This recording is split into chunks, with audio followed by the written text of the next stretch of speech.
Subscribe now and press the bell icon. Never miss an update.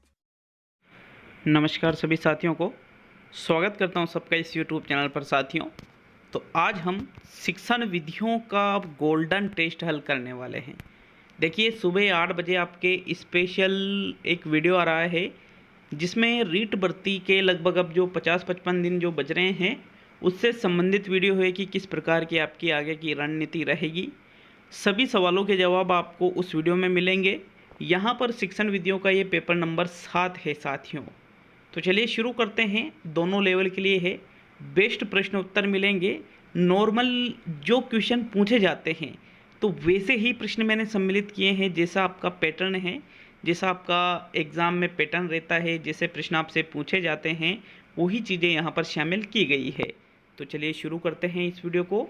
पहला question देखेंगे, भाषा नहीं है अर्जित संपत्ति, विचारों का संप्रेषण, उत्तराधिकार में प्राप्त संपत्ति नहीं, सहजात योग्यता।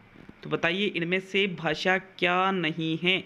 प्रश्न को समझना, क्योंकि प्रश्नों का लेवल थोड़ा चेंजेस लग सकता है आपको इस टेस्ट में, और साथ में बिल्कुल ये मान के चलिए कि इसी प्रकार से इससे कम ही लेवल के प्रश्न बनने वाले हैं आपके रीट के एग्ज़ाम में।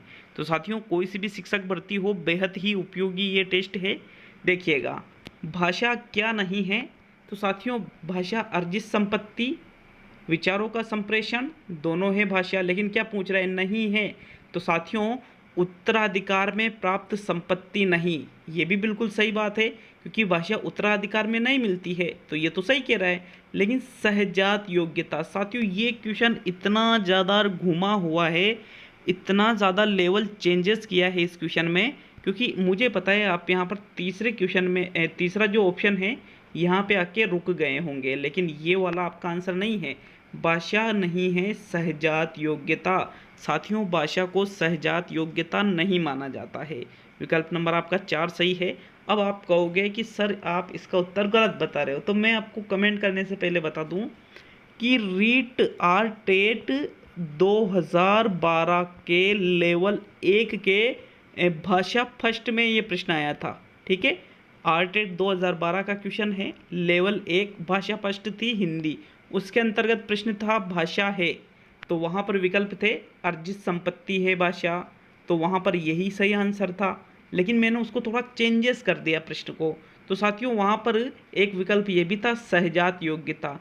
तो भाषा है, अगर जो भाषा सहजात योग्यता होती तो इसको सही मानते। तो साथियों, भाषा सहजात योग्यता नहीं है, ऐसा 2012 में माना जा चुका है। इसलिए भाषा क्या नहीं है, सहजात योग्यता नहीं है। 101% आपके चौथा ही विकल्प सही रहेगा, क्योंकि भाषा नहीं है ऐसा प्रश्न पूछा जा रहा है। अर्जित संपत्ति है, विचारों का संप्रेषण है, उत्तराधिकार में प्राप्त संपत्ति नहीं है, लेकिन भाषा नहीं है। यहाँ पर इन दोनों शब्दों को आप मेल करके और क्वेश्चन कोई गलत कर देते, इस गारंटी देता हूँ ऐसे प्रश्नों को सही करना बहुत बड़ी बात होती है। तो भाषा क्या नहीं है, सहजात योग्यता नहीं है साथियों। चौथा विकल्प आपके प्रश्न संख्या 1 में सही है। नेक्स्ट प्रश्न नंबर 2 पे आते हैं।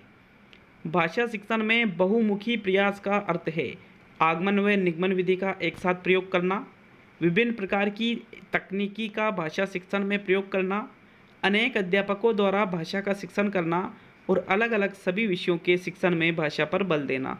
तो बताइए, भाषा शिक्षण में जो बहुमुखी प्रयास होता है उसका अर्थ किससे लिया जाएगा। मैंने कहा था कि प्रश्नों का लेवल चेंजेस मिलने वाला है, तो पूरे प्रश्नों को करके जाना। वीडियो को लाइक शेयर करना नहीं भूले।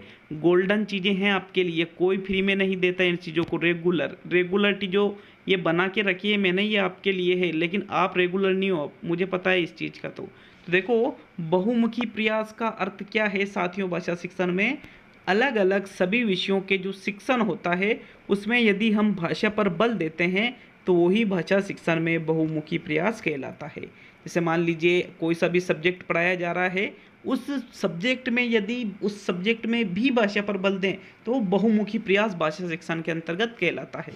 चौथा विकल्प आपका सही है साथियों प्रश्न 2 में। नेक्स्ट आगे बढ़ेंगे प्रश्न संख्या 3 पर। तो चलिए तीसरा क्वेश्चन देखेंगे। प्रारंभिक स्तर पर रचना शिक्षण के लिए उपयुक्त मानी जाती है प्रवचन विधि, व्याख्यान विधि, अनुकरण विधि, इनमें से सभी। तो बताइए प्रश्न संख्या 3 में कौन सा विकल्प सही रहेगा आपके। देखिए मित्रों, प्रारंभिक स्तर पर रचना शिक्षण के लिए, तो साथियों अनुकरण विधि उपयुक्त मानी जाती है। थर्ड विकल्प सही है। उपयुक्त सभी क्यों नहीं होगा, क्योंकि व्याख्यान तो बिल्कुल ही गलत है। प्रवचन और व्याख्यान दोनों उच्च स्तर पर प्रयोग करते हैं, अनुकरण प्राथमिक या प्रारंभिक स्तर पर प्रयोग करते हैं, इसलिए आपका जो थर्ड विकल्प है तीसरे क्वेश्चन में वही सही आंसर है। तो चलिए अब हम आगे बढ़ेंगे प्रश्न संख्या 4 पर। चौथा क्वेश्चन, बालक में सर्वांगीण विकास हेतु क्या उपयोगी है? कक्षा में छात्रों को शिक्षण के माध्यम से सिखाया जाए, छात्र व्याकरण के ज्ञान में पारंगत होने चाहिए, कक्षा में सिर्फ सह शैक्षिक क्रियाओं पर ही ध्यान दिया जाए और कक्षा शिक्षण के साथ सहगामी क्रियाएं कराई जाए। तो यदि आपको बच्चों का सर्वांगीण विकास करना है तो आपको क्या लगता है कौन सा विकल्प सही रहेगा साथियों? देखिए, सर्वांगीण विकास का तात्पर्य जो होता है, एक बार ये भी आपको पता होना चाहिए। मैं सही विकल्प बता देता हूँ। चौथा विकल्प सही है, कक्षा शिक्षण के साथ सहगामी क्रियाएं बालक के सर्वांगीण विकास हेतु उपयोगी माना जाएगा, क्योंकि कक्षा शिक्षण में तो उसके ज्ञान संबंधी विकास हो जाएगा, सहगामी क्रियाओं से उसके अन्य पक्षों का भी विकास होगा साथियों, इसलिए चौथा विकल्प ही सही रहेगा प्रश्न संख्या 4 में। तो चलिए अब हम प्रश्न नंबर 5 को देखेंगे। पांचवा क्वेश्चन साथियों, देखिए प्रश्न संख्या 5 को, विद्यार्थियों में भाषा के प्रति रुचि के विकास में किस प्रणाली की भूमिका सबसे अधिक है? भाषण, साक्षात्कार, प्रश्नोत्तर और अवलोकन। तो यहाँ पर भी जल्दबाजी में उत्तर मत दे देना, मैं कह रहा हूँ इसका आंसर आप गलत करके जाओगे, बहुत ज़्यादा चांस है गलत होने के, क्योंकि आप जल्दबाजी में उत्तर दोगे और क्वेश्चन गलत हो जाएगा। तो साथियों ठीक है, कोई बात नहीं, हो जाता है तो उसको तो सुधार कर लेंगे अभी यहीं पर, लेकिन एग्जाम में ऐसा नहीं होना चाहिए। तो देखो पांचवा जो क्वेश्चन है इसमें राइट आंसर है आपके विकल्प नंबर 4। अब आप कहोगे कि नहीं सर इसमें तो 3 सही है, दूसरा और पहला पे तो नहीं जाओगे आप। तो देखो, भाषा के प्रति रुचि का विकास करना है आपको, भाषा के प्रति रुचि का विकास, कि बालक की भाषा में जो रुचि होती है उसका विकास किस प्रणाली की भूमिका सबसे अधिक है? तो साथियों अवलोकन प्रणाली की भूमिका सबसे अधिक माना जाता है, अवलोकन प्रणाली ही इसका सही आंसर है। ये क्वेश्चन भी आरटेट 2012 से लिया गया है, आरटेट 2012 लैंग्वेज फर्स्ट हिंदी का ये पेपर है, लेवल फर्स्ट के अंतर्गत इस क्वेश्चन को आप देख सकते हो साथियों। ठीक है, तो चौथा विकल्प सही है। अवलोकन का मतलब क्या होता है? बालक जो क्रियाएं कर रहा है उसको देखना, उसका निरीक्षण करना। ठीक है, चौथा विकल्प सही है साथियों। चलिए आगे बढ़ेंगे प्रश्न संख्या 6 पर। तो छठा क्वेश्चन, अच्छा एक और बात बता दूं, ये अवलोकन ऑफिशियल आंसर की में से ही निकाला है। अगर आप कहते हो कि सर उस किताब में तो ये दे रखा है, तो किताब वाले गलतियां कर सकते हैं, ऑफिशियल आंसर की में से बिल्कुल मैं देखता हूँ, तभी आपके सामने जो तथ्य है, जो चीज़ें हैं उनको प्रस्तुत करता हूँ साथियों। फिर भी अगर कोई मिस्टेक हो जाती है तो अलग चीज़ है, बट इसमें कोई मिस्टेक नहीं है। ठीक है, नेक्स्ट प्रश्न नंबर 6 पे आते हैं। तो चलिए छठा क्वेश्चन, मौन पठन के विषय में धारणा है कि इससे उच्चारण संबंधी अशुद्धियाँ दूर हो जाती है, इससे पठन की गति सामान्य हो जाती है, इसे आदर्श वाचन के तुरंत बाद किया जाता है और इससे एकाग्रचित होकर पढ़ने का अभ्यास होता है। अच्छा एक और बात है साथियों कि इस टेस्ट में आपको कन्फ्यूज़न बहुत ज़्यादा होंगे, कम से कम 5-7 प्रश्न ऐसे लगेंगे कि यार सर ने ये गलत बता दिए, लेकिन वास्तविकता ये है कि ये एग्ज़ाम लेवल के क्वेश्चन है, पूर्णतः है, पूर्णतः 3-3 बार चेक किया है मैंने पेपर को कि भाई कोई गलती न हो जाए। तो साथियों आप निश्चित रहिएगा, बिल्कुल सही चीज़ें आपको बताई जाएगी। अगर फिर भी अगर कोई मिस्टेक है तो उसको मैं कमेंट बॉक्स में ज़रूर कमेंट कर दूंगा। आप सभी को पता है कि अगर कोई मिस्टेक हो जाती है तो मैं नीचे कमेंट को पिन कर देता हूँ। देखो, मौन पठन के विषय में क्या धारणा होती है कि इससे एकाग्रचित होकर पढ़ने का अभ्यास होता है। आदर्श वाचन के तुरंत बाद तो अनुकरण वाचन किया जाता है, पठन की गति सामान्य नहीं तेज होती है, उच्चारण संबंधी अशुद्धियाँ दूर हो ही नहीं सकती, क्योंकि उच्चारण मौन वाचन में तो उच्चारण करेंगे ही नहीं, इसलिए ये भी गलत है। तो चौथा विकल्प आपका सही है छठे प्रश्न में। नेक्स्ट आता है प्रश्न नंबर 7। तो चलिए 7वां क्वेश्चन, भाषा के ग्रहयात्मक कौशल कौन कौन से है? सुनना पढ़ना, बोलना लिखना, पढ़ना लिखना। साथियों एक एक क्वेश्चन इंपॉर्टेंट है, ज़्यादा बताने की ज़रूरत नहीं है, क्योंकि ये चीज़ें ही एग्जाम में पूछी जाएगी, मैं गारंटी देता हूँ इस चीज़ की। तो देखो, जो ग्रहयात्मक कौशल है वो होता है साथियों सुनना और पढ़ना। ग्रहयात्मक का मतलब होता है हम जिन कौशलों के माध्यम से दूसरों के विचारों को ग्रहण करते हैं, क्या करते हैं, दूसरों के विचारों को ग्रहण करते हैं, उनको ही ग्रहयात्मक कौशल कहा जाता है। तो कैसे ग्रहण करते हैं, एक तो सुनकर और एक पढ़कर। सेकंड विकल्प सही है साथियों 7वें क्वेश्चन में। नेक्स्ट अब हम आगे बढ़ेंगे प्रश्न संख्या 8 की ओर। तो चलिए 8वें क्वेश्चन को देखते हैं। आपके प्रश्न संख्या 8, ये देखिए, आप एक शिक्षक हैं, आप बच्चों को कुछ शब्द लिखवा रहे हैं, उनमें से कुछ बालक लेखन में अशुद्धियाँ थोड़ा मतलब अशुद्ध लिखा गया है, अशुद्धियाँ यूँ मान सकते हो, कर रहे हैं। तो आप क्या करेंगे, व्यक्तिगत उपचारात्मक शिक्षण, व्यक्तिगत उच्चारण उपचारात्मक शिक्षण, उपचारात्मक शिक्षण, सामूहिक उपचारात्मक शिक्षण। तो बताइए प्रश्न संख्या 8 में आपका कौन सा विकल्प सही है। अच्छी तरह से एक बार प्रश्न को देख लीजिए साथियों, क्योंकि बहुत ही शानदार प्रश्न है और एग्जाम में ऐसे ही प्रश्न आएंगे आपके। तो चलिए 8वें क्वेश्चन का राइट आंसर है विकल्प नंबर 4, सामूहिक उपचारात्मक शिक्षण करेंगे हम। क्यों करेंगे, क्योंकि एक टीचर होने के नाते हम कुछ बच्चों को लिखा रहे हैं तो वो कुछ गलतियां कर रहे हैं। अब वहाँ पर कुछ बालक कर रहे हैं, कुछ, अगर एक बालक करता गलती तो फिर व्यक्तिगत उपचारात्मक शिक्षण कर देते, लेकिन एक से अधिक यदि कर रहे हैं तो वहाँ पर हम सामूहिक उपचारात्मक शिक्षण, सभी का एक साथ उपचारात्मक शिक्षण कर लेंगे साथियों। चौथा विकल्प 8वें क्वेश्चन में सही है। नेक्स्ट देखते हैं प्रश्न संख्या 9 को। तो चलिए 9वें क्वेश्चन की ओर बढ़ेंगे। ब्लूम की पाठ योजना आधारित है, उद्देश्यों पर, प्रस्तुतिकरण पर, विषय वस्तु पर या उपयुक्त सभी पर। तो जो BS ब्लूम के द्वारा जो पाठ योजना दी गई है वो किस पर आधारित है मित्रों, प्रश्न संख्या 9 में सही आंसर का चयन करो। तो देख लेते हैं इसका सही आंसर भी, जो ब्लूम की पाठ योजना है ये उद्देश्यों पर आधारित है। विकल्प नंबर आपका 1 सही है साथियों प्रश्न संख्या 9 में। नेक्स्ट आगे बढ़ेंगे प्रश्न संख्या 10 की ओर। तो चलिए 10वां क्वेश्चन, उत्प्रेरक प्रेरक से क्या तात्पर्य है, पुनरावृत्ति, प्रस्तुतिकरण, प्रस्तावना, उद्देश्य एवं अपेक्षित व्यवहारगत परिवर्तन। तो साथियों उत्प्रेरक प्रेरक का मतलब होता है आपके विकल्प नंबर 3, प्रस्तावना। जो प्रस्तावना है इनको उत्प्रेरक प्रेरक भी कहा जाता है साथियों। प्रस्तावना में हम जो चीज़ें बच्चों को पढ़ा रहे हैं उस बिंदु तक धीरे धीरे उनके पूर्व ज्ञान को पाठ से जोड़ते हुए आगे बढ़ते हैं। तो विकल्प नंबर आपका 3 सही है 10वें क्वेश्चन में। नेक्स्ट आगे बढ़ेंगे प्रश्न संख्या 11 पर। तो चलिए 11वां क्वेश्चन देखते हैं। श्रुतलेख में सर्वप्रथम किस कौशल का विकास होता है, लेखन कौशल, वाचन कौशल, श्रवण कौशल, उच्चारण कौशल। तो भाई ये भी इतना इम्पोर्टेंट क्वेश्चन है, कहोगे कि सर इसमें तो 2 2 3 3 4 जाने कितने ऑप्शन सही है। ऑप्शन तो 4 ही है, 4 से ज़्यादा तो होंगे नहीं सही, तो इसके बाद में तो बोनस ही मिल जाएगा अगर चारों निकल गए तो देखो श्रुतलेख, श्रुतलेख का मतलब होता है सुनकर लिखना। अध्यापक बोल रहा है, छात्र सुन रहे हैं। तो साथियों यहाँ पर क्या कह रहा है, सर्वप्रथम किस कौशल का विकास होता है, तो सर्वप्रथम श्रवण कौशल का विकास होता है। भाई सुन के ही तो लिखते हैं, लिखते तो बाद में हैं, इसलिए सर्वप्रथम तो श्रवण और फिर लेखन, इस प्रकार से होता है साथियों। क्योंकि विकल्प यहाँ ये सर्वप्रथम पूछा गया है, इसलिए आपका थर्ड विकल्प ही सही रहेगा प्रश्न संख्या 11 में। तो चलिए आगे बढ़ेंगे अब हम प्रश्न संख्या 12 पर। 12वां प्रश्न, बालक के सर्वांगीण विकास की जांच करने की उपयुक्त विधि मानी जाती है, परीक्षण, मूल्यांकन, मापन और इनमें से सभी। तो प्रश्न संख्या 12 में भी देख लीजिए आपका कौन सा आंसर सही है, आपके हिसाब से बताइए राइट आंसर। तो साथियों देखते हैं क्या आंसर इसका रहेगा। राइट आंसर है 12वें क्वेश्चन में विकल्प नंबर 2, मूल्यांकन। मूल्यांकन का क्षेत्र अत्यंत व्यापक माना जाता है साथियों। मूल्यांकन के अंतर्गत मापन को सम्मिलित किया जाता है, ठीक है।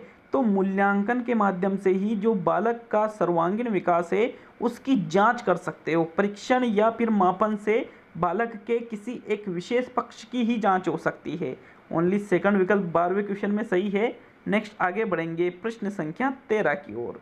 तो चलिए 13वां क्वेश्चन, इनमें से कौन सा अशुद्ध वर्तनी का छात्र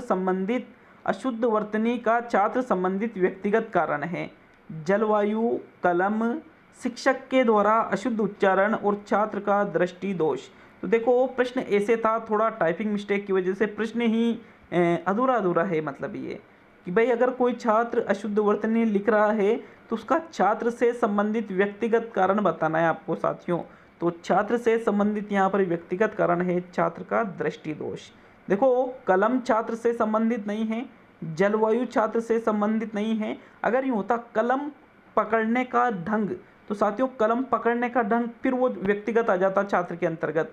शिक्षक का शुद्ध उच्चारण है तो ये छात्र का थोड़ी व्यक्तिगत कारण है। लेकिन जो छात्र का दृष्टि दोष है, मतलब देखने में अगर उसको दिक्कत है, उसकी वजह से यदि वो अशुद्ध लिख रहा है तो फिर वो छात्र से संबंधित व्यक्तिगत कारणों में आ जाता है। विकल्प नंबर आपका 4 सही है साथियों, प्रश्न 13 में। नेक्स्ट आगे बढ़ेंगे प्रश्न संख्या 14 पर। तो चलिए प्रश्न संख्या 14, एक अच्छी परीक्षा में आवश्यक नहीं है परीक्षा शिक्षण के उद्देश्यों से संबंधित हो, परीक्षा में अंक बिना किसी भेदभाव के प्रदान किए जाएं, परीक्षा जिला स्तर पर ही हो और परीक्षा में प्रश्न संपूर्ण पाठ्यक्रम से निर्मित हो। तो बताइए इनमें से प्रश्न संख्या 14 में कौन सा विकल्प आपका सही है साथियों। तो राइट आंसर देख लेते हैं, सोच लिया होगा सभी ने। राइट आंसर है आपके विकल्प नंबर 3, परीक्षा जिला स्तर पर ही हो।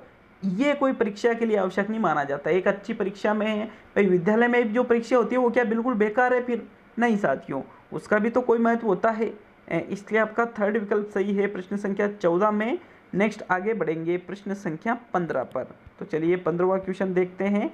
आपके प्रश्न संख्या 15 है, पाठ्य पुस्तक की विषय वस्तु का प्रस्तुतिकरण होना चाहिए अज्ञात से ज्ञात की ओर, स्थूल से सूक्ष्म की ओर, कठिन से सरल की ओर, नियम से उदाहरण की ओर। तो बताइए, हम जब बच्चों को पढ़ाते हैं या पाठ्य पुस्तक जो है किताब है उसकी जो विषय वस्तु है उसका प्रस्तुतिकरण कैसा होना चाहिए? तो साथियों उसका प्रस्तुतिकरण अज्ञात से ज्ञात की ओर नहीं, ज्ञात से ज्ञात की ओर होना चाहिए, कठिन से सरल की ओर नहीं, सरल से कठिन की ओर होना चाहिए, नियम से उदाहरण की ओर नहीं, उदाहरण से नियम की ओर होना चाहिए। इसलिए फिर एक ही विकल्प ऐसा बचा है जहाँ पर हम रहेंगे, कौन सा? दूसरा, स्थूल से सूक्ष्म की ओर होना चाहिए। सेकंड विकल्प आपके प्रश्न 15 में सही है साथियों। नेक्स्ट आगे बढ़ेंगे प्रश्न संख्या 16 पर। तो चलिए 16वें क्वेश्चन की ओर बढ़ते हैं।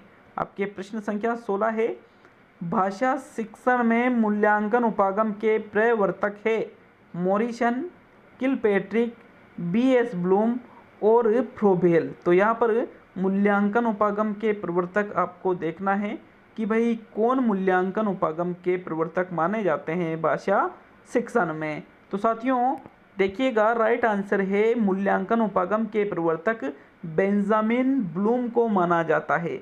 विकल्प नंबर आपका 3 सही है साथियों 16वें क्वेश्चन में। जबकि इकाई जो विधि है उसका जनक मॉरिसन को माना जाता है। जो किलपैट्रिक है, किलपैट्रिक को प्रयोजना विधि का जनक माना जाता है। जो फ्रोबेल है इनको किंडरगार्टन विधि का जनक माना जाता है साथियों। ठीक है, तो थर्ड विकल्प आपके सही है 16वें क्वेश्चन में। नेक्स्ट आगे बढ़ेंगे प्रश्न संख्या 17 की ओर। तो चलिए 17वें क्वेश्चन की ओर बढ़ते हैं। लेखन कौशल का मूल्यांकन किस प्रणाली से संभव है? यहाँ पर विकल्पों को देख लीजिए। पहला विकल्प सत्य असत्य परीक्षा, दूसरा प्रत्ययस्मरण परीक्षा, तीसरा है वस्तुनिष्ठ परीक्षा और चौथा है निबंधात्मक परीक्षा। तो साथियों बताइए प्रश्न संख्या 17 में कौन सा विकल्प आपका सही रहेगा?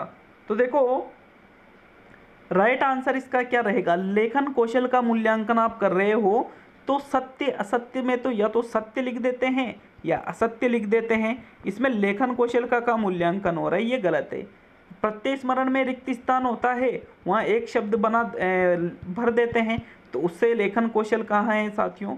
वस्तुनिष्ठ में 4 ऑप्शन होते हैं कि भाई इसमें ये राइट है, तो इसमें भी लेखन कौशल का मूल्यांकन कहाँ हो रहा है। लेकिन साथियों यहाँ निबंधात्मक जो परीक्षा होती है उसमें क्या होता है, छात्र निबंधों के उत्तर देता है, लेखन कौशल उसके जो विचार है उनको अभिव्यक्त इसमें कर सकता है, स्वतंत्र होता है साथियों इसमें विचारों को व्यक्त करने के लिए। इसलिए आपका चौथा विकल्प 17वें क्वेश्चन में सही है। नेक्स्ट आगे बढ़ेंगे प्रश्न संख्या 18 पर।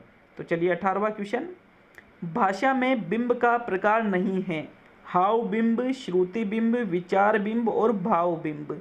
तो साथियों भाषाई बिंबों की संख्या होती है 4, जिसमें हम हाव बिंब को सम्मिलित नहीं करते हैं। श्रुति बिंब होता है, विचार बिंब होता है, भाव बिंब होता है और दृश्य बिंब भी होता है। अतः साथियों यहाँ जो प्रथम विकल्प है ये कोई बिंब का प्रकार नहीं है, इसलिए यही आपका सही विकल्प है। तो चलिए अब हम प्रश्न संख्या 19 को देखेंगे। आपके प्रश्न संख्या 19 क्या पूछा जा रहा है 19वें प्रश्न में, शिक्षण की किस विधि का प्रयोग कर प्रत्येक अध्यापक सही से शिक्षण नहीं कर पाता है? प्रयोजना विधि, सूत्र विधि, व्याख्यान विधि और भ्रमण विधि। तो देखो, एक ऐसी विधि जिसका प्रयोग प्रत्येक अध्यापक सही ढंग से नहीं कर पाता है, तो साथियों वो है व्याख्यान विधि। आपने देखा होगा कि एक बालक है जिसके मेरिट जिले में प्रथम स्थान है उसका, एक बालक है जो नॉर्मली टीचर बन गया, लेकिन वो जो नॉर्मल टीचर बना है उसको इतना अच्छा तरीके से वो चीज़ों को एक्सप्लेन करता है कि आसानी से समझ में आ जाती है, जबकि वो जो फर्स्ट स्थान पर आया है उसको समझाने के पास उसके पास समझाने का ही तरीका नहीं है। तो साथियों ये होती है व्याख्यान विधि, तो इसका प्रयोग हर कोई नहीं कर पाता है। आपका थर्ड विकल्प सही है प्रश्न 19 में। तो चलिए आगे बढ़ेंगे प्रश्न संख्या 20 की ओर। 20वां क्वेश्चन, सबसे अच्छी शिक्षण विधि वह है जिसमें विद्यार्थी पर आधारित क्रियाएं अधिक हो, बहुत सरल हो, बहुत छुट्टियां हो और इनमें से कोई नहीं। तो देखो, बहुत छुट्टियां और बहुत सरल होना कोई अच्छा काम नहीं है, बल्कि अच्छी चीज़ है शिक्षण विधि की कि जिसमें विद्यार्थी पर आधारित क्रियाएं अधिक हो। सबसे अच्छी शिक्षण विधि वह होती है, क्योंकि विद्यार्थी क्रियाएं करेगा तो करके सीखेगा तो ज्ञान कैसा रहेगा, स्थायी रहेगा। साथियों विकल्प नंबर आपका 1 सही है 20वें क्वेश्चन में। नेक्स्ट आगे बढ़ेंगे प्रश्न संख्या 21 की ओर। लेकिन यार अगर अब भी वीडियो को लाइक नहीं किया है तो एक लाइक जरूर कर दे। इतनी मेहनत कर रहा हूँ जितनी आप तैयारी में नहीं कर रहे हो, गारंटी दे रहा हूँ साथियों इस चीज़ की तो मैं, कि जितनी आप मेहनत तैयारी में नहीं कर रहे हो उससे ज़्यादा मेहनत हो रही है मेरी, उससे भी ज़्यादा। ठीक है, तो एक लाइक तो कर दिया करो, और चैनल पर नए हो तो चैनल को भी सब्सक्राइब करो, वीडियो को शेयर करो, शेयर नहीं करते हो मुझे पता है। तो देखो 21वां क्वेश्चन है, भाषा शिक्षण का सिद्धांत नहीं है, काल्पनिक चिंतन का सिद्धांत, प्रेरणा का सिद्धांत, जीवन से जोड़ने का सिद्धांत, क्रिया द्वारा सीखने का सिद्धांत। तो मित्रों भाषा के शिक्षण सिद्धांतों में काल्पनिक चिंतन का सिद्धांत नहीं आता है, प्रेरणा का सिद्धांत आता है, जीवन से जोड़ने वाला सिद्धांत आता है, भाई भाषा को जीवन से जोड़ो, प्रेरित बच्चों को करो, क्रिया द्वारा भाषा सीखे, ये सभी सिद्धांत होते हैं, लेकिन काल्पनिक चिंतन वाला सिद्धांत नहीं होता है। तो आपके प्रथम विकल्प सही है 21वें में। नेक्स्ट प्रश्न संख्या 22 को देखेंगे। तो चलिए 22वां क्वेश्चन है आपके, यदि किसी परीक्षण में प्रश्नों का उत्तर एक से अधिक न हो अथवा उत्तर या तो बिल्कुल सही है अथवा बिल्कुल गलत है, ऐसे परीक्षण को क्या कहा जाएगा? विश्वसनीय परीक्षण, वस्तुनिष्ठ परीक्षण, वेद परीक्षण और विषय परक परीक्षण। तो साथियों प्रश्न संख्या 22 में सही आंसर का चयन करो, कौन सा विकल्प आपका यहाँ पर सही रहेगा। देखो कोई भी परीक्षण है, एक बार इसका उत्तर देख लेते हैं। तो उत्तर है आपके वस्तुनिष्ठ परीक्षण, दूसरा वाला।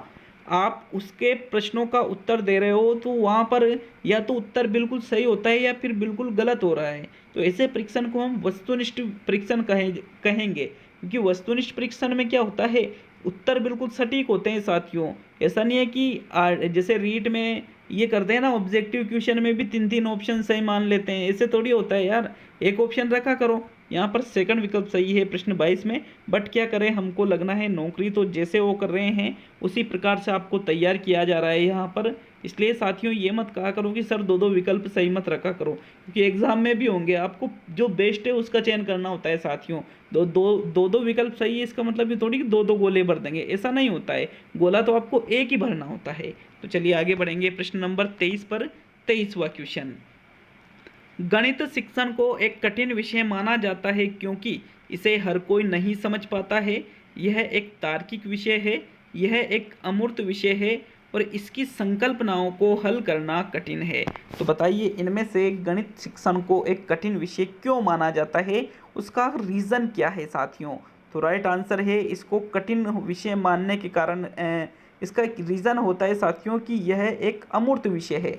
अमूर्त इसमें शब्दावली होती है, अमूर्त इसमें संकेत होते हैं, इसकी वजह से हम गणित को साथियों कठिन समझते हैं। बाकी जो और सब्जेक्ट होते हैं वो मूर्त होती है, वो चीज़ें मूर्त होने के कारण हम उनको ज़्यादा कठिन नहीं मानते साथियों। तो आपका थर्ड विकल्प बिल्कुल सही है 23वें क्वेश्चन में। नेक्स्ट आगे बढ़ेंगे प्रश्न संख्या 24 पर। तो चलिए 24वें क्वेश्चन को देखते हैं। शिक्षण कौशलों के विकास के लिए व्यवस्था की जाती है, सूक्ष्म शिक्षण की, इकाई योजना की, दल शिक्षण की और अभिकर्मित अनुदेशन की। तो बच्चों में यदि हमें शिक्षण कौशलों का विकास करना है, शिक्षण कौशलों का विकास स्कूल में तो करेंगे नहीं, शिक्षण कौशलों का विकास तो महाविद्यालयों में या फिर शिक्षक प्रशिक्षण संस्थान जहाँ पर होते हैं वहाँ पर किया जाता है साथियों। और ये जो शिक्षण कौशलों का विकास किया जाता है ये माइक्रो टीचिंग या सूक्ष्म शिक्षण के माध्यम से किया जाता है। विकल्प नंबर आपका 1 सही है 24वें क्वेश्चन में। नेक्स्ट आगे बढ़ेंगे अब हम प्रश्न संख्या 25 पर। तो चलिए 25वें क्वेश्चन को देखते हैं। क्षेत्राटन विधि का गुण नहीं है विद्यार्थियों में उत्साह पैदा करना, विद्यार्थियों के ज्ञान में अभिवृद्धि करना, समाज व घर में उत्तम संबंध स्थापित करना और समय की बचत करना। तो बताइए इनमें से जो क्षेत्राटन विधि है उसका गुण कौन सा नहीं है। तो साथियों आपके जो सही आंसर है 25वें क्वेश्चन में वो रहेगा विकल्प नंबर 4, समय की बचत करना इस विधि का गुण नहीं है साथियों, इस विधि का ये दोष है क्योंकि समय की बचत इसमें नहीं होती है बल्कि अधिक समय लगता है। आप छात्रों में उत्साह इस विधि से पैदा कर सकते हो, ज्ञान में बिल्कुल वृद्धि होगी, समाज और घर में उत्तम संबंध स्थापित होंगे क्योंकि क्षेत्राटन का मतलब होता है भ्रमण विधि, लेकिन इसमें क्या समय ज़्यादा लग जाता है साथियों, इसलिए आपका जो चौथा विकल्प है 25वें प्रश्न में वो ही सही आंसर है। तो चलिए आगे बढ़ेंगे प्रश्न नंबर 26 की ओर। तो साथियों देखते हैं प्रश्न संख्या 26 को। आपके 26वां क्वेश्चन है, निम्न में से कौन सी क्रिया कार्य सूचक क्रिया है? देखना, रेखांकित करना, सुनना और जागना। तो देखो कार्य सूचक क्रिया इनमें से कौन सी है साथियों? देखना, सुनना, जागना ये कार्य सूचक क्रिया नहीं है बल्कि यहाँ पर कार्य सूचक क्रिया है रेखांकित करना। विकल्प नंबर आपका 2 सही है साथियों प्रश्न संख्या 26 में। नेक्स्ट आगे बढ़ेंगे अब हम प्रश्न संख्या 27 पर। देखो मैं वापस कह रहा हूँ ऐसे ही प्रश्न आपके रीट के एग्जाम में आएंगे, चाहो तो इस वीडियो को किसी दोस्त के पास व्हाट्सएप पे भेज लो और डिलीट मत करना और एग्जाम दे के इस वीडियो को देखने आ जाना साथियों, कितने क्वेश्चन मैच करते हैं आपके, देख लेना इस चीज़ को। तो चलिए नेक्स्ट प्रश्न नंबर 27 पे आते हैं। 27वां क्वेश्चन, शाखीय अभिकर्मित अनुदेशन विधि के जनक हैं B.F. स्किनर, नॉर्मन ए क्राउडर, थॉमस एफ गिलबर्ट और थॉर्नडाइक। तो साथियों देखिए एक होता है रेखीय अभिकर्मित अनुदेशन विधि, लेकिन यहाँ पर पूछा जा रहा है शाखीय अभिकर्मित अनुदेशन विधि। अगर जो रेखीय अभिकर्मित अनुदेशन विधि के जनक पूछते तो फिर आप वहाँ पर B.F. स्किनर सही कर देते, लेकिन यहाँ किसका पूछा है? शाखीय अभिकर्मित अनुदेशन विधि के जनक। तो साथियों विज्ञान शिक्षण में खास तौर पे ये प्रश्न पूछे जाते हैं। तो शाखीय अभिकर्मित अनुदेशन विधि के जनक है नॉर्मन ए क्राउडर। सेकंड विकल्प आपके 27वें प्रश्न में सही है मित्रों। नेक्स्ट आगे बढ़ेंगे अब हम प्रश्न संख्या 28 की ओर। तो चलिए 28वें क्वेश्चन को देखते हैं क्या पूछा जा रहा है प्रश्न नंबर 28 में। दैनिक पाठ योजना के अंतर्गत संकेतक का प्रयोग किया जाता है छात्रों के पूर्व ज्ञान से नवीन ज्ञान को जोड़ने हेतु, दृश्य शिक्षण सहायक सामग्री के रूप में, श्रव्य शिक्षण सहायक सामग्री के रूप में, दृश्य श्रव्य शिक्षण सहायक सामग्री के रूप में। तो अगर आपने STC या B.Ed की है या DL.Ed भी जिसको बोलते हैं, तो साथियों इसमें क्या होता है, हम जब पढ़ाते हैं बच्चों को, ठीक है, जब आपको लेसन प्लान आपने दिए होंगे, बनाए होंगे, आपके खुद के ही साथियों को माइक्रो टीचिंग के अंतर्गत पढ़ाया होगा या जहां आपने लेसन दिए थे। वर्तमान में तो अब क्या स्कूलों में इंटर्नशिप लगती है, लेकिन पहले ऐसा नहीं होता था। तो साथियों वहाँ पर सारे ही सामान लेकर जाते थे और जो संकेतक है जिसको हम कहते हैं पॉइंटर, क्या कहा जाता है जिसको इंग्लिश में? पॉइंटर। तो इसका प्रयोग किया जाता है किसी विशेष भी कि भाई ये आपका प्रकरण है, तो उंगली नहीं रखते थे, हाथ में पकड़ के संकेतक के माध्यम से उन चीज़ों को बताते थे। तो ये दृश्य शिक्षण सहायक सामग्री के रूप में इसका प्रयोग किया जाता था। विकल्प नंबर आपका जो 2 है वो बिल्कुल सही है 28वें में। नेक्स्ट प्रश्न नंबर 29 पे आते हैं। तो चलिए 29वां क्वेश्चन, निम्न में से कौन सी श्रव्य सामग्री नहीं है? ग्रामोफोन, लिंगुआफोन, मायादीप और सभी श्रव्य सामग्री है। तो साथियों श्रव्य सामग्री का मतलब होता है वह शिक्षण सामग्री जिसमें हम सिर्फ सुनकर के चीज़ों को समझते हैं, उसको श्रव्य सामग्री कहा जाता है। तो यहाँ पर ग्रामोफोन, लिंगुआफोन दोनों श्रव्य है, लेकिन मायादीप यहाँ पर श्रव्य नहीं है बल्कि ये एक दृश्य सामग्री है। तो विकल्प नंबर आपका 3 सही है साथियों 29वें क्वेश्चन में। नेक्स्ट देखते हैं प्रश्न संख्या 30 को। तो चलिए 30वें क्वेश्चन की ओर बढ़ेंगे। किस अभिकर्मित अनुदेशन में मंदबुद्धि बालक ही रुचि लेते हैं? रेखीय अभिकर्मित अनुदेशन विधि, शाखीय अभिकर्मित अनुदेशन विधि, मैथेटिक्स अभिकर्मित अनुदेशन विधि और अवरोही अभिकर्मित अनुदेशन विधि। तो साथियों यहाँ पर वापस अभिकर्मित अनुदेशन से प्रश्न पूछा जा रहा है, तो उस अभिकर्मित अनुदेशन के बारे में बताइए जिसमें सिर्फ और सिर्फ मंदबुद्धि जो बालक है वो ही रुचि लेते हैं। तो विकल्प नंबर आपका जो 1 है वो बिल्कुल सही है, क्योंकि इसमें बड़े ही आराम से शिक्षण कार्य किया जाता है, छोटे छोटे भागों में शिक्षण कार्य करते हैं, इसलिए इसमें मंदबुद्धि बालक ही अधिकतर रुचि लेते हैं। विकल्प नंबर आपका 1 सही है 30वें क्वेश्चन में। नेक्स्ट आगे बढ़ेंगे साथियों प्रश्न संख्या 31 पर। तो चलिए प्रश्न नंबर 31 को देखेंगे। कमेंट करके जाइए 33 में से कितने क्वेश्चन सही हुए हैं और कैसा लगा ये जरूर बता करके जाए यार, कैसा लगा आपको टेस्ट ये जरूर बताए। मूल्यांकन का मुख्य उद्देश्य है केवल प्रश्न पत्र तैयार करना, अधिगमकर्ता की उपलब्धि जानना एवं सुधार करना, कक्षा में अनुशासन बनाए रखना और परीक्षा करवाना। तो देखो इनमें से मूल्यांकन का उद्देश्य आपको देखना है मित्रों। राइट आंसर है अधिगमकर्ता की उपलब्धि जानना एवं उसमें सुधार करना मूल्यांकन का मुख्य उद्देश्य है। केवल प्रश्न पत्र बनाने से ही काम नहीं चलेगा, बना कर क्या करोगे अगर पेपर ही नहीं लोगे तो? परीक्षा करवाना ही सबसे इम्पोर्टेंट नहीं है, अनुशासन बनाए रखना बिल्कुल होए है, सही बात, ये सभी चीज़ें होती है, लेकिन मुख्य उद्देश्य पूछा है तो मुख्य क्या है, मूल्यांकन क्यों किया जाता है? ताकि जो अधिगमकर्ता जो बालक है उसकी जो उपलब्धियां हैं कि क्या क्या उसने सीखा है, क्या क्या उसने जाना है, साथियों इन चीज़ों को जानना और उसमें सुधार करना, इसलिए मूल्यांकन किया जाता है। तो आपके सेकंड विकल्प 31वें प्रश्न में सही है। नेक्स्ट देखते हैं प्रश्न नंबर 32 को, जो कि सेकंड लास्ट क्वेश्चन है। इसके बाद में 8 बजे वाले वीडियो को जरूर अटेंड करिएगा, क्योंकि क्या है उसमें खास आपके आगामी 50 दिनों की रणनीति के बारे में आमने सामने चर्चा होगी साथियों। प्रयोग प्रदर्शन शिक्षण विधि में प्रयोग प्रदर्शन करते समय छात्रों की सहभागिता प्राप्त की जाती है। प्रश्नोत्तर प्रक्रिया के माध्यम से छात्रों द्वारा प्रयोग प्रदर्शन कराने में, छात्रों द्वारा लिखित कार्य करके और इनमें से कोई नहीं। तो सपोज कीजिए कि आप बच्चों को प्रयोग प्रदर्शन शिक्षण विधि से बच्चों को पढ़ा रहे हो, तो जिस टाइम पे आप प्रयोग प्रदर्शन कर रहे हो अगर छात्रों की सहभागिता मतलब वो भी आपके कार्य में कुछ एक्टिव रह के सीखे, तो साथियों वो होगा प्रश्नोत्तर प्रक्रिया के माध्यम से। अब आप कहोगे कि सर प्रयोग प्रदर्शन में उनको बच्चों को के द्वारा प्रयोग प्रदर्शन करवाया जाए, तो ऐसा नहीं, प्रयोग प्रदर्शन तो अध्यापक करता है, बच्चे थोड़ी करते हैं साथियों। फिर वो प्रयोग प्रदर्शन कहाँ है, फिर वो तो छात्रों के द्वारा छात्र केंद्रित क्रिया होगी, इसलिए आपका प्रथम विकल्प 32वें क्वेश्चन में सही है। अब आज का अंतिम और 33वां क्वेश्चन। लेकिन साथियों अगर वीडियो अच्छा लगे तो लाइक शेयर जरूर करें, अगर किसी भी प्रश्न पर डाउट है तो उसके लिए जरूर कमेंट करें। अगर आपको लगता है कि भाई इन प्रश्न में सर ने गलत बताया है या फिर कुछ त्रुटि हुई है, उसके लिए आप कमेंट करें, मैं कमेंट पढ़ता हूं। और अगर मुझे लगता है कि हाँ ये भाई इनकी बात बिल्कुल दम है इनकी बात में, तो बिल्कुल मैं उसको अच्छी तरह से देखता हूं और उस पर अपने नीचे सुझाव भी प्रस्तुत करता हूं कमेंट बॉक्स में। तो चलिए 33वां और अंतिम प्रश्न। मूल्यांकन किया जाता है उपलब्धि की जाँच करने हेतु, अस्पष्ट अवधारणाओं का पता लगाने हेतु, कक्षा में प्रोन्नति के लिए और प्रतियोगिता की भावना जागृत करने के लिए। तो ये तो पहले ही इस क्वेश्चन हमने अभी किया था साथियों कि उपलब्धि की जांच करने हेतु मूल्यांकन किया जाता है। प्रथम विकल्प 33वें प्रश्न में सही है। तो अब हम मिलते हैं सुबह 8 बजे वाले वीडियो में। आशा करता हूँ कि आप उसमें जरूर आओगे साथियों, ठीक है। तो बहुत बहुत धन्यवाद सभी का।